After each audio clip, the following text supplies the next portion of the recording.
Baik, Assalamualaikum warahmatullahi wabarakatuh.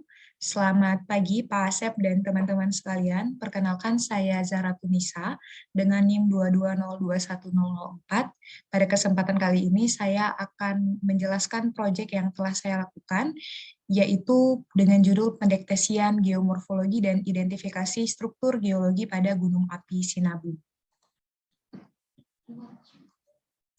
Pasca erupsi Gunung Api Sinabung pada Juli 2021, maka saya memikirkan untuk diperlukan pemantauan geomorfologi pada daerah tersebut guna memberikan kontribusi dan berbagai aspek, salah satunya dalam bidang mitigasi kebencanaan.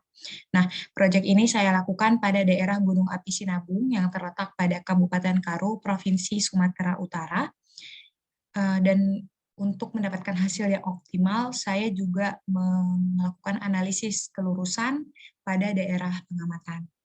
Pada proyek kali ini, citra yang saya gunakan ada dua dengan jenis satelit dan sensor yang berbeda pula. Citra pertama yang saya gunakan berasal dari satelit Landsat 8, yang dimana merupakan satelit dengan sensor optis dan bertujuan untuk mengidentifikasi fitur geologi serta menganalisis mineral di permukaan. Sedangkan citra yang kedua saya gunakan yaitu citra dari satelit Sentinel dengan menggunakan sensor SAR, di mana nantinya hasil dari citra tersebut akan digunakan untuk menganalisis kelurusan dan mengidentifikasi struktur geologi. Nah, tujuan daripada proyek ini yaitu untuk menganalisis geomorfologi pasca erupsi sehingga data yang diunduh juga merupakan data pasca erupsi setelah Juli 2021, yaitu data pada bulan September 2021. Proses pengolahan data terbagi dua untuk masing-masing citra.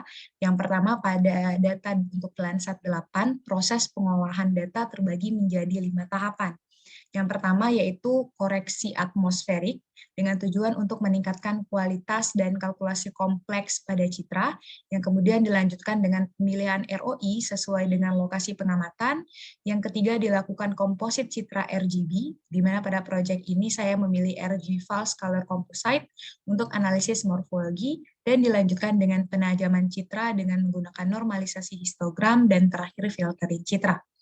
Selanjutnya, proses pengolahan data pada citra Sentinel terbagi menjadi 6 tahapan. Yang pertama dimulai dengan kalibrasi radiometrik, kemudian dilanjutkan dengan proses multilooking, selanjutnya dilanjutkan dengan koreksi terrain, kemudian dilanjutkan dengan subset citra sesuai dengan lokasi pengamatan, dan kemudian dilanjutkan dengan penentuan arah struktur geologi menggunakan metode Yamaguchi.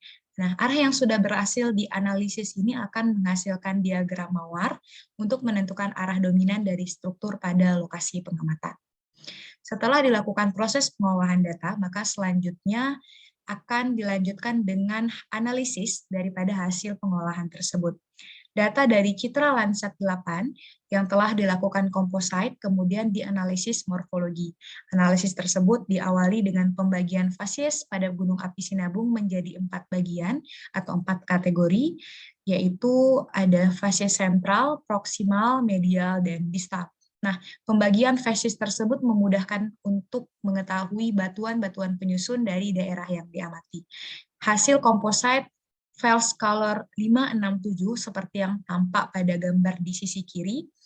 Nah, dapat mendeteksi geomorfologi Gunung Api Sinabung, dimulai dari produk Gunung Api Sinabung yang dicirikan dengan struktur aliran yang menyebar dari berbagai sisi. Selanjutnya terdeteksi juga torehan erosi sebagai produk luar, kapundan atau kawah dari gunung api, serta kelurusan di beberapa sisi. Sedangkan komposite 743 dari hasil RGB False Color juga dapat mengidentifikasi sebaran yang diduga merupakan sebaran mineral lempung. Nah, identifikasi tersebut kemudian saya sesuaikan dengan peta geologi Gunung Api Sinabung untuk memverifikasi keakuratannya. Selanjutnya, di sisi kanan akan menjelaskan data dari citra Sentinel yang telah berhasil diolah untuk mengidentifikasi struktur geologi. Hasil interpretasi kelurusan berdasarkan topografi menunjukkan orientasi dominan untuk strukturnya pada arah barat daya dan timur laut. Nah, hal ini sesuai dengan diagram ROS yang telah dihasilkan setelah proses penarikan kelurusan. Selain itu, teridentifikasi pula beberapa struktur lainnya seperti sesar mendatar yang terdapat di sepanjang batas bagian barat Toba yang menjadi asal muasal terbentuknya gunung api Sinabung. Kemudian didapatkan pula struktur radial dengan orientasi barat laut Tenggara. Nah, hasil analisis secara keseluruhan juga menunjukkan bahwa kelurusan pada daerah Gunung Api Sinabung ini didominasi oleh banyaknya patahan. Baik, sekian dari saya. Terima kasih. Assalamualaikum warahmatullahi wabarakatuh.